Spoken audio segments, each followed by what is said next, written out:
What's up, folks, and welcome back to the party. A couple things came up the last couple of days. First thing, as you saw in that intro, this thing is not easy to back off of its roof cradle. So I'm going to be adding an eyelet here that I can just connect a quick rope to and get it started a little easier. So first things first, let's get our pad eye in to drag this sucker. It's got to be kind of up here because that's where that ABS strip is on the back side of this. Let's go ahead and drill some pilots and get that sucker in.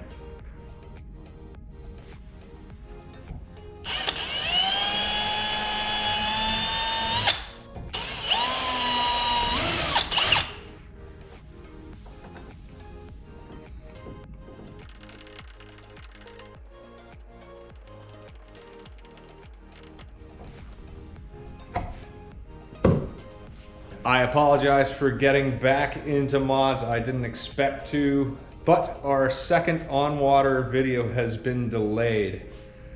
I had already shot it, but I didn't plug the microphone in all the way, and the audio was either non-existent or completely atrocious, so it has to be reshot. I'm actually heading out to South Fork, Shenandoah River tomorrow to do that. I'm really excited about it. Excited to show you guys this kayak on small water rivers, and in all likelihood I'm gonna bang a bunch of fish, so super excited about that. But in the meantime, let's get into this. And another thing is this guy itself.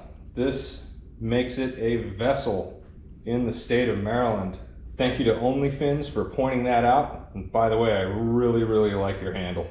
All right, so there's a few things you need while you're doing this process. It's all fairly simple, fairly cut and dry. All right, the first thing you obviously need is your bill of sale, your receipt from wherever you got it, whether you got them at Dick's or any mom and pop store, or if you got it on the internet on Amazon.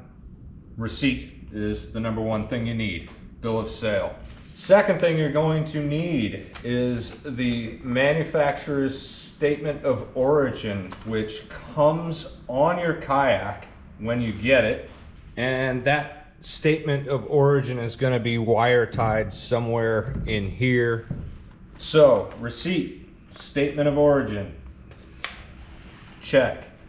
The only other thing that you're going to need is the exact same hull ID number that comes on the manufacturer's statement of origin, and that hull ID number is located right here, believe it or not. I couldn't see it either, but the second I ran sidewalk chalk across it, then wiped off the sidewalk chalk and took a picture of it, and that was it. Maryland does not want to see the vessel. They don't want to inspect it. The purpose of this exercise seems to be to make sure that Maryland got their sales tax for the purchase of the kayak that you intend to put a trolling motor on. Regardless, your receipt from Dick's or the mom and pop shop or Amazon is going to have the tax there. That tax is going to be deducted from the 5% excise tax that they want. So in all likelihood, the tax that you've already paid is more than enough to cover what they want. So the fee on that, on the excise tax, is going to be zero.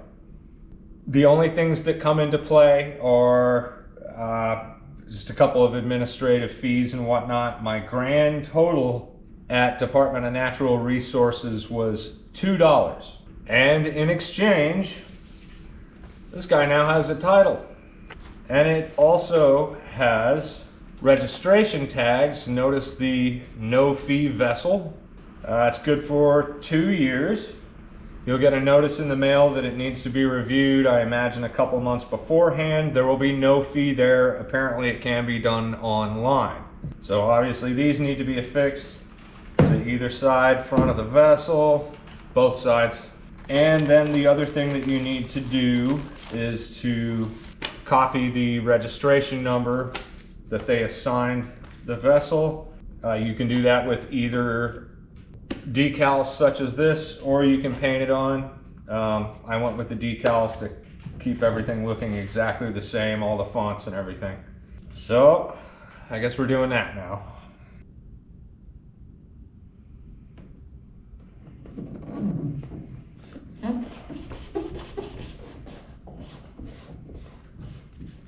That's it. Aside from the decaling, it needs to be in the front half of the vessel, both sides.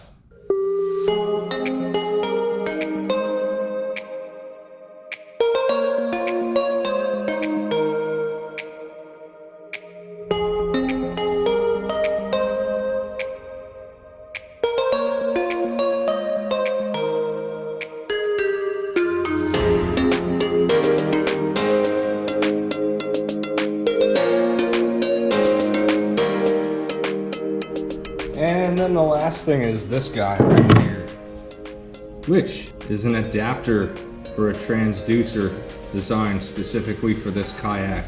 It's a brand new product, so we're gonna install it and put on the transducer that was actually intended for my sounder.